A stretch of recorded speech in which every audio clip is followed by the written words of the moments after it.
Hey clan, welcome back to my channel. So this is I don't know what to call this video in particular, but I got an invitation from Enterprise Development Center EDC to come talk about my business on radio, WFM 106.3 Abuja. And this is how I showed up in my pattern skirt, my blue shoes, my white bodysuit, and my red bag. Pang! In it! This is how your stylist showed up.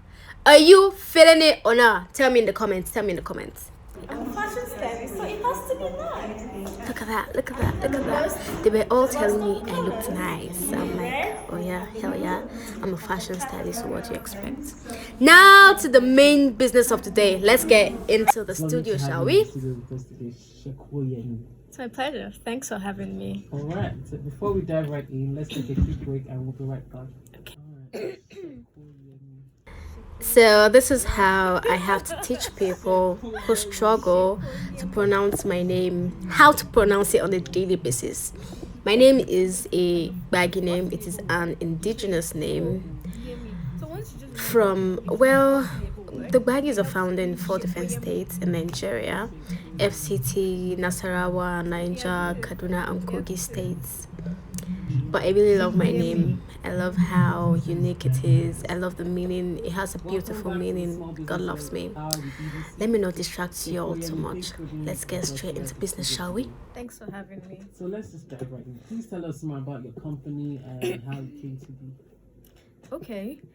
The Empress brand is a Nigerian trademarked company, like you introduced in the beginning, which is centered, it's a people-centered brand which focuses on creating fashion styling solutions, more meet-need fashion styling solutions to Nigeria, Nigerians, and soon the world at large. It started in 2020 during COVID. Wow. Yes, Okay. at the hit of COVID. So I was just home during my NYSCS. I was just home and I thought, oh, I can't be idle. Let me start creating content. So I started doing videos. I started doing turban tutorials. I started posting on IG, and then I then introduced the rentals part of the business on my birthday, January 26th, 2020. So down during the year, I decided to trademark the Empress brand. It's made up of Empress Jewels, which is the online jewelry store, the online retail jewelry store, and the Empress Styling, which focuses on fashion styling in a broader and larger scale. Okay. So why did you decide to go into this line of business? Like, what sparked your interest? That's a very interesting question. Okay, first of all, I like Shakara. First of all, I'm a person who likes to look good. Okay. And secondly, I love to see people look good. I love to see people look stunning. Like, it gives me joy, you know? And then when I started to look around, I'll attend weddings, I'll attend events, and I see people look just shabby or not up to the theme of that event they attend. I'm wondering why, and then I started to ask people. I would ask people, why are you dressed like this? And some of them would say, oh well, I can't access a good fashion stylist. I can't afford a good fashion stylist. They would even say, who is a fashion stylist? And I'm like, wow, people don't really know who these people are. And then I said, okay, I'm going to create fashion solutions and let people know that you can look good even on a budget. And that was where I carved out different services that my brand offers: rentals of statement accessories, fashion consult, wardrobe management and consult itself, where the personal styling comes in, then the full-fledged physical styling, where I'm there physically to style clients for their photo shoots and photo sessions, and then photo shoot coordination. So all of these services, yes, that my brand offers, all of the services we offer, they were all created with each client's needs in mind, because every client has peculiar needs to them. Some will come to you and say, I can style myself, I just do not have the time to do that. And some would just come and say, look, I'm terrible at the styling thing. I cannot pick out what to wear. Or maybe I'll get the dress. I do not know what shoe to go with it or what accessory to go with it. So can you help me with that? And some will say, I just want a fashion, a photo shoot. Get the necessary people, get all the creatives on board, you know, and that's where the photo shoot coordination comes in. And some will say, I go to work every day. I spend, in fact, the reason why I'm late to work is because I do not know what to wear. I can't find what to wear. And that's where the wardrobe consult and management comes in. So every service that my brand offers was created with every client in mind. Okay, so you say you started 2020, Mm. the heat of COVID. COVID. What was it like? Ah! Because I know at least that period from about January till, let's say, June, people were indoors, no movement. And I know at least if you're styling, you need to meet people physically and all that kind of. So how did you so cope and all that? let me drift back a bit. Legally, that was when I started. Oh, But you see, okay. but you see the styling thing, I've been doing it for years without even knowing that it is styling, without knowing that it was something I could make money from. I take the art of looking good very seriously. I would dress my aunties. I'll play fashion shows with my cousins. Back in the university, I used to dress my classmates. They would know me for when we were going for lectures or something, or we had special events in school. I was a consultant. I was the fashion consultant, you know. But during the heat of that COVID,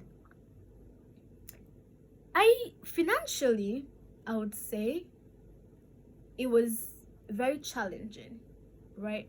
But the fulfilling part of it was that I was doing something and people were learning from it. The feedback was great. So the reward for being indoors and creating content at that time was I was creating awareness for my business. So I was creating an online presence for myself, for the brand, you know, because people were just home. And then I think the major thing people had with them at that particular time were their phones. So they'll go on and they'll see this girl doing nice things with fabrics, you know, tying turbans and teaching people how to just dress themselves and look fab, look stunning, you know. So I was using that time to, like I said, create that online presence for myself. So when the restrictions, you know, were being lowered, and when people started to go out, they already knew. And then I'll start getting calls and DMs. Oh, I want a photo shoot. Can I rent this stuff? Oh, I want you to tie this for me. Oh, I want you to do this. I want you to drape that. So during that period where we were all home, I used it to just create that online presence for myself. Okay, so your business, I would say it stemmed out of like passion and all that. You like to look good. You I like to see people look good. and all Not just that. good, outstandingly look good. Mm. I'm someone who would run to you at a mall and maybe your dress wouldn't catch me. Maybe your bag or your earrings or your shoes. I'm like, I love your shoes. You look really good, you know. I love to there's something has to catch my attention. Okay. So I love to make somebody turn heads at an event. That when they enter the venue, you wouldn't just look, you would stare. Or you would look and turn back again. You're like, there's something about that dress. There's something about the way this person looks, you know? That's what I love to see in people. Okay, so your line of business is not really popular. It's not like the conventional. So how okay, so Excuse you me. said you created the online presence during the COVID. So how do you position your brand right now? I know. How do you position it? Because it's not popular, it's not, you don't really see, I don't know if Nigerians have really like embraced the idea of going to a stylist and all that. So how do you position your brand out there? Okay. Like I usually tell people, fashion styling is something that has been in existence for a very long time. Okay. It's just, yes, it's actually been in existence for a very long time. There are veteran fashion stylists in Nigeria. We have the likes of Tiana. We have the likes of Yolanda Okireke. We have the likes of Santi Jerry. You get it, my guy. We have those people have been in the game For a long time. for Very true. years. We have the likes of Mimi, Medellin, But the embracing is a gradual process. It's not something that would come boom. I have clients who would say, is it not just to wear clothes and enter studio and snap a That picture? feature. And then I laugh out loud because I'm like, if it were just that, you wouldn't come to me. You came to me for a reason. So positioning my brand in the very saturated, believe me, it is saturated. It might seem like yes, it's not something that is so popular, because I still have people who ask me in this present day and time, who is a fashion stylist? Oh, you mean you don't sew? You mean you don't design? Can you please educate me? And I tell them, okay, a fashion stylist is somebody who puts together a whole look, the outfits, the shoes, the hair, down to the makeup and other stuff. Now, what I bring to the Nigerian fashion industry is not something that people see on a daily basis. I am not an off-the-rack fashion stylist who walks into a store, picks out clothes, shoes, and all of that. I create. My brand specializes in avant-garde styling, and that's where the draping comes in. Now, what is draping? Draping is the art of manipulating fabric to create illusions of a dress on a body form. It is not actually a sewn dress. You just wrap it around in dimensions. Yeah, you can visit my Instagram page and see what that is. And I have full clips on my YouTube that will give you a better insight to what it is. So my kind of fashion styling is different. Like I said, I'm not your regular fashion stylist who just goes to this person to a clothing and say pick the. I create. There are times even when I do not get I don't get props, like shoot props that I want in Nigeria, and because of time restriction or constraints, I can't start ordering from outside, and I have to create these things myself from the scratch. Everything is all up on my YouTube channel. You can go watch all of that. So it is, my fashion styling is different, and people are tired of the regular things. Yeah, very true. People are actually tired of that. Well, So, being out of the norm. People want something different, something that when you show people their pictures, like from the photo shoot, person will say, wow, what is this? Who did this? This is amazing. That I don't just want, it's okay, it's good. This is fabulous. This is amazing. Those are the kind of feedbacks I want to hear. So it's bringing something very different, something unique, something new or redefined to the Nigerian fashion industry. And that is what my brand does or is doing. When you go to my page on Instagram, you'll see that yes, she is a fashion stylist, but there is something different about her work, and that's it. Okay, so do you think Nigerians now understand the importance of having like yourself in the world, and do you think there's that importance? Do you think Nigerians now understand the importance of having a fashion stylist in their life and all that? They are beginning to. Okay. I'll be very honest. They are beginning to, because when I compare the influx of clientele I used to have now compared to 2020 when I started online, it has grown. I wouldn't lie to you. It has grown.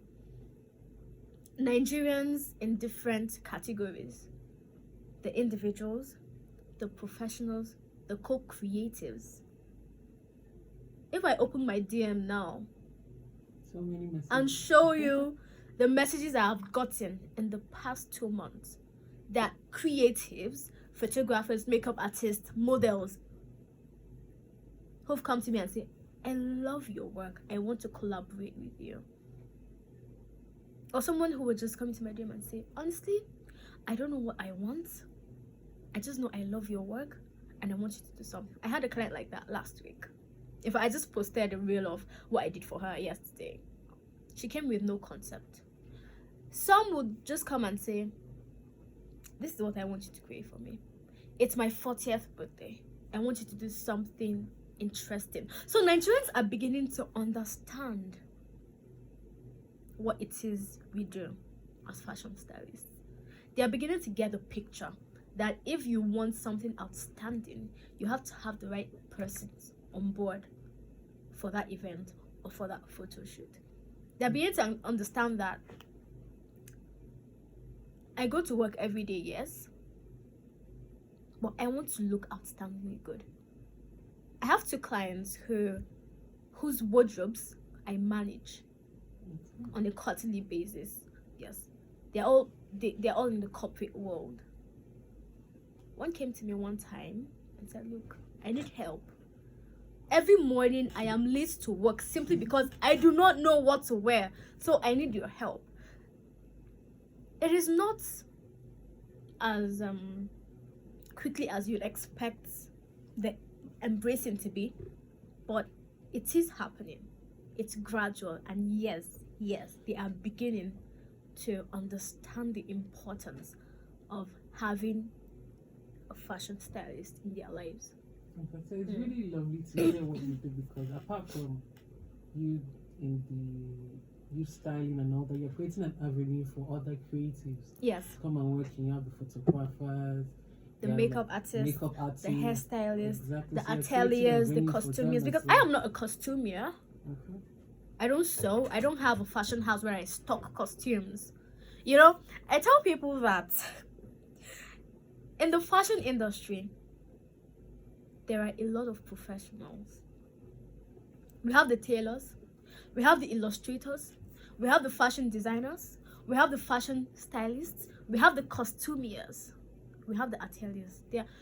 Our job descriptions are very different, even though we work hand in hand with one another. And in my business profile, which I sent to EDC, you would see that the vision of my brand, the long-term vision, is to be able to be the world's leading fashion brand in consult and styling services. And the mission is to daily serve not just any client or every client, but to serve other creatives in my industry.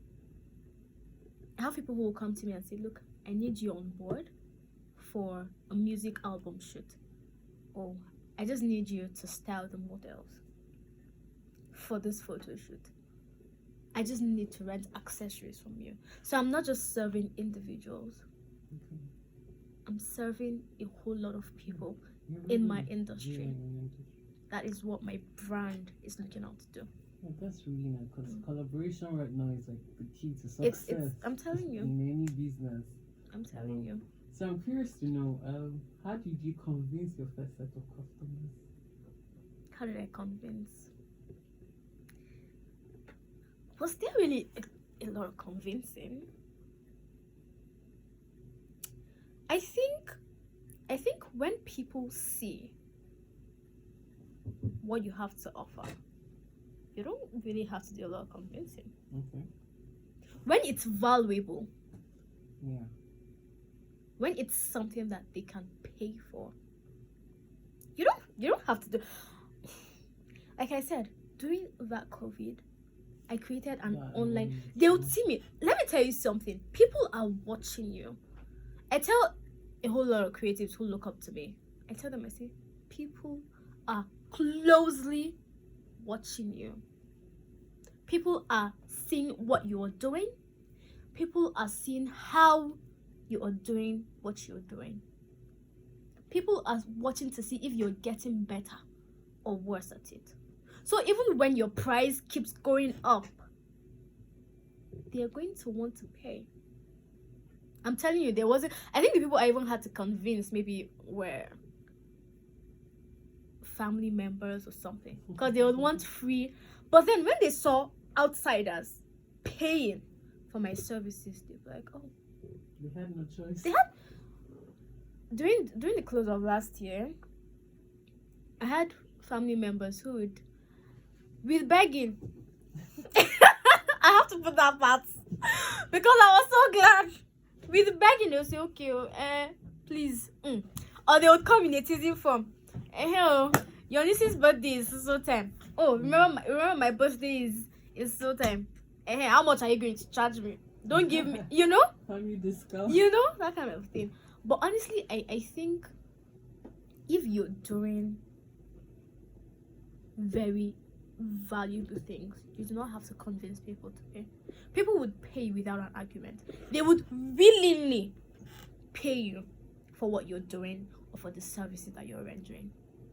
Okay, so Yeah. I'm sure, like in every business, I'm sure it's not like he hasn't been like smooth sailing. You've encountered some challenges or the other. So, what are those challenges you've experienced, and how were you able to overcome those challenges? This part, I always say, and I'll keep on saying, it is one thing to be a creative,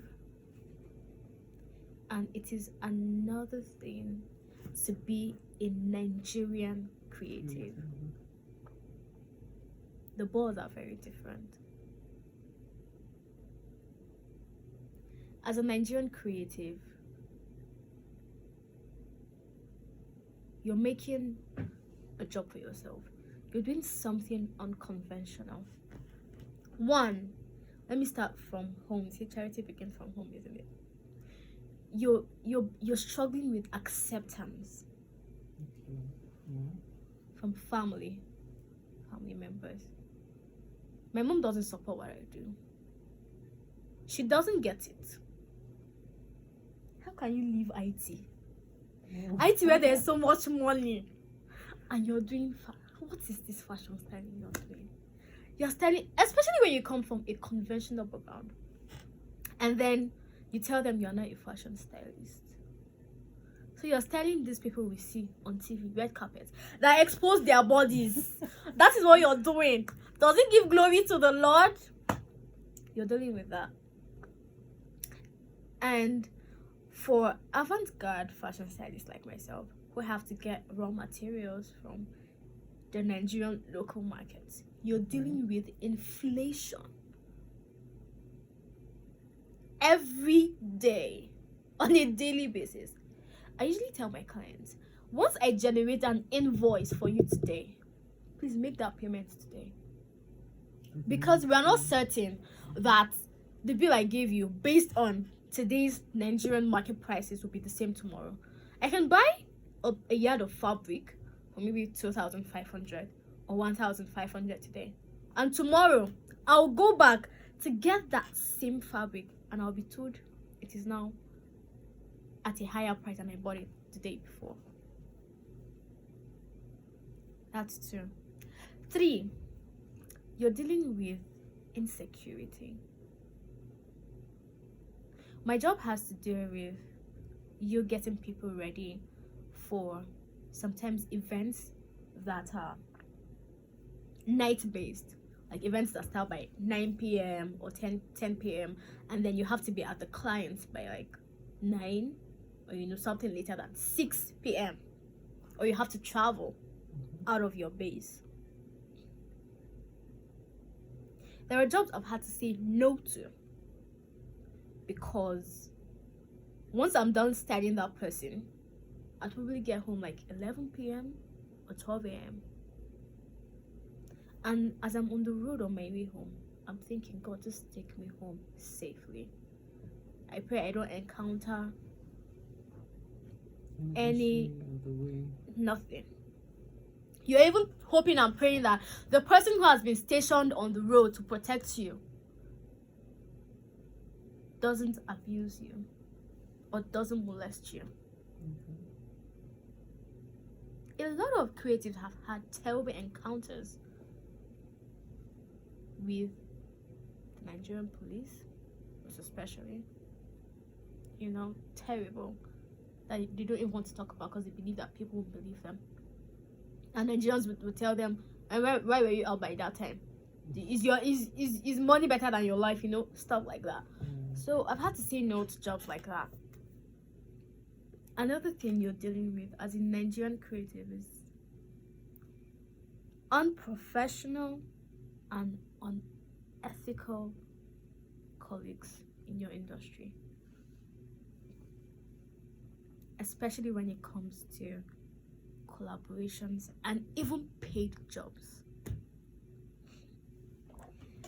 It's crazy. You have colleagues that cannot simply communicate. Oh, I'm going to be late for this. Oh, please, I'm going to be an hour late. Oh, I don't get what this is. Can you give me a clearer picture? No. Rather keep quiet. In the Nigerian fashion industry, we've been so used to doing things haphazardly. Anyhow. Oh, bro, how far now? Something day tomorrow. If you show up, I need. For any great job, there has to be planning. But no, most of my colleagues are used to doing things anyhow. Me will just run let me use that clause. Make we just run Make we just run Let's just do it like that. No, make we manage What are we managing exactly? If we aren't bringing our A game to the table, what exactly are we doing then? So you're dealing with that. At the same time, you're dealing with incompetence from employees and from your own colleagues. You know, I won't lie, I've tried to get a personal assistant, but when I test them, when I put them to test, something as simple as replying my emails, replying my DMs, they just fail woefully. Like, oh no, ma, I thought I replied. You thought? Did you actually reply it? When you hit send, did it show you sent?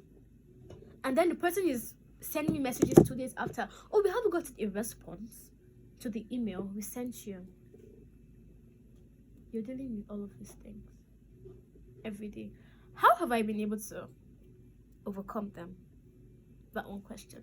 At this point of my life, honestly, I am not looking for any validation from any family member whatsoever. I am not looking for any validation. And I tell creatives, in a world and time like this of ours, where young people like us are creating jobs for yourself, unconventional jobs even, you do not expect your parents, or maybe from the baby boomer generation, to really understand or embrace it. You do not even expect your friends to really embrace it. So what I would advise is keep your head held high. Stay in your lane. Do what you are doing. It will pay off. If somebody told me maybe 5 years ago that I would be earning what I'm earning right now, that I would charge somebody the amount I charge to style, and they will willingly, Pay for it. emphasis on that word, willingly bring out their money Yeah. and pay for it, I'll be like, I'd have been scared. But because I have improved on my skill, I have invested in myself, I know that there is no amount of talking or unacceptance that would shake or move me. The road could be very lonely, I won't lie to you. Especially for somebody who is starting out. the road could be very lonely. When you have no support, I'm not even talking about financial support system. When you have no support system from anywhere, like no your parents are there talking to your aunties to talk to you, talking to maybe your pastor to talk to you, just funny stuff. But keep your head held high. Know why you're doing what you're doing, and tell anybody who is ready to listen your dream and why you believe in your dream. So don't seek any validation from anybody. Most times, your dream and vision is too big for mere and lame minds to understand. It is too big. When you tell them you're going international, your aunties are this is our small baby. She's saying big things, Yeah. But just keep your head held high. About the inflation parts, it is very evident that in Nigeria we aren't escaping that anytime soon. So as the market prices keep going up, keep your rates going up too. It's true, because you can't run at a loss, and you can't afford to be mediocre in the sense that because you want to seem affordable, you would keep your prices or your rates at that constant level, and then you begin to source for cheaper raw materials to work with, and in return giving your clients less than what they deserve and less than what even you deserve.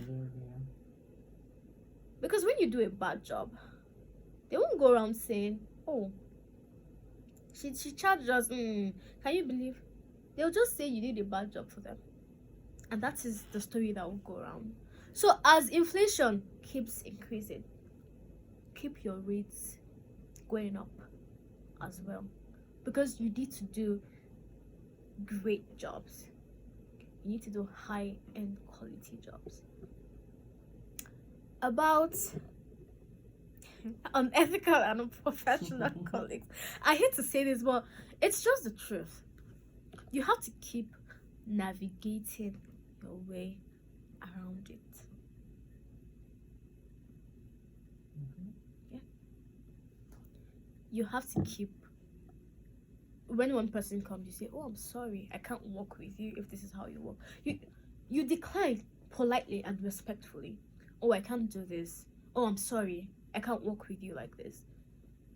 When people come to me to collaborate with me, I usually ask them for their emails, and then I send them my collaboration terms. So they'll be like, oh, no, I'm sorry, I don't find your terms favorable. The people who find your terms favorable are coming. Trust me, they will come. And once you're working with the right set of people, you would get the best set of results. So just keep going. Do the right thing you know to do. Don't compromise. Don't compromise for anybody. Do not compromise because you want to seem like a nice person to approach, a nice person to work with. Believe me, I've heard it all. You are too rigid. You are too oiboish. You will not go far in Nigeria. Everything about you is a process. You are too systematic. There's nothing I've not heard. You are too systematic. You are too prim and proper. Bruh. So do not compromise on any aspect simply because you want people to say, that stylist, don't just hit her up. She is so cool. People will say whatever they want to say about you. You can always have the good and the bad stories from people. Either you do good, either you do bad. People will always talk. Alright, so we've heard so much from. That's it. Yeah, we've heard so much from you. I just want to ask, Mhm. regards to finances and all that, how financially rewarding is being like a stylist in In Nigeria, Yeah. it is very Okay. financially rewarding. It is. I won't lie. Once you're doing something valuable, like I always make emphasis on that word. Value. One standard I've set for myself is create something that even you would pay for. So when I style somebody, look at it, or in the process, I'm like, is this something I would pay the amount I charge this person for? That has always been like a standard for me. So create something that even you would charge yourself and pay for. Okay. Because let me tell you something. People have this money to give you. Mm-hmm. Oh God. People have this money to give you. They just need to see the value. That They just you want to give be them. sure that you are worth the amount of money you're charging. They want to be sure that what you're going to give them in return is going to be even worth more than what they are paying for. I'm telling you, people have this money to give you. Quite alright, there are clients that would come and they will tell you they are on a budget. Those are fine. And there are clients that will come and tell you straight up, this is my budget. And then when you tell them, I'm sorry, I cannot give you the best at this rate. Can we stretch it by 50,000 or 100,000? And they will gladly stretch. People have this money to give you. Okay. So let's talk about the future. Like what are some of those peak markers like in your career trajectory? Like do you see yourself freelancing, styling like red carpet celebrities, or just becoming like a personal stylist to the very big names out there now? Both, actually. Okay. All right, that's good. Both. Because in the recent year, I saw I was getting recognition from very notable people in not just the Nigerian fashion industry, but the Nigerian entertainment Amazing. industry. That's That was what we need to do. something. Yeah, it is. You know, at the beginning, I told you something. I said people are watching Yeah. you. Exactly. The people you think aren't even watching are people are closely looking at what you are doing and what you're bringing to the table, and that time will come, you know. So I see myself doing both. I see myself styling people who are popular and people who aren't popular. That is how I would categorize them, because there are some not so popular people who are richer than the very popular ones. I've come across them. I've styled them. Some of the very popular ones are even broke. Let me state it out. Oh yeah. Yes. I've gone for meetings where the very popular ones will be very upfront and honest with you and tell you, I can't afford you on a weekly basis, but I have this to offer you. They'll tell you, I go for events every week or every other day, and I need your services. I can't afford to pay you monthly, but I have this to give you. Is this an offer you think you'd like to take? And then you go home, you think about it, you say, okay, that seems favorable. Let's do it. I'll take it. You know. So I see myself doing both, honestly. Styling both popular people and not so popular people. So on a very light note, so you had the opportunity to style one individual. Who would it be? And why? Have you thought about to be? Who I would love to style? Yeah. Someone popular. Yeah, a big name. Yeah. a big name. I'd love to style 3 people. Okay. In Nigeria, I'd love to style Genevieve Okay. Naji. In the UK, Globally, yeah. yeah, in the UK, I'd love to style the Queen of England. And I would so love to style the Vice President of America. Oh, I okay. love that woman. Love. So, those 3 Alright. people. So I know you had already spoken about. So when you're talking about how you overcome those challenges, you already gave us some tips on how entrepreneurs, the younger ones, should like strive to be able to be successful in their business and all that. So I'd just like you to reiterate, just share like 3 or 5 helpful tips for those wanting to venture into a business like yours. Okay. The first thing I would say is be genuine. Be true to your art. Your art is peculiar to you. Okay. There are 1,000 people doing what you're doing. But you know what matters? How you are doing yours. Mm-hmm. That is what matters. And people want to see how you're doing yours. The specialty of my brand is draping, the magical thing I do with fabrics and pins.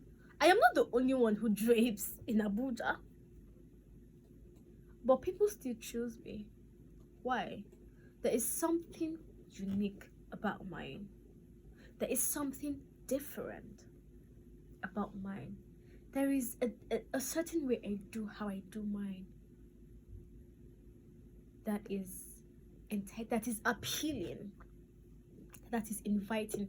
People want to see that genuinity, and people can know when you're just copying. Yeah. People can tell when you're being fake. So stay true, be in your lane. Don't be distracted by what other people are doing. Don't be distracted by metrics.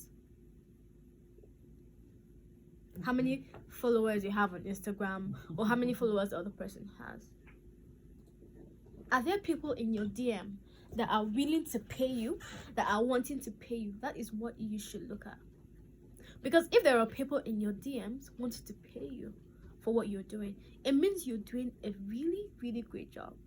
You're there envying the other person who has a whole bunch of followers. Do you even know whether they bought those followers in the first place? You're not sure, you're not aware. I'll share a very interesting short story about this metrics of everything. Metrics simply means number of followers inside and all of that.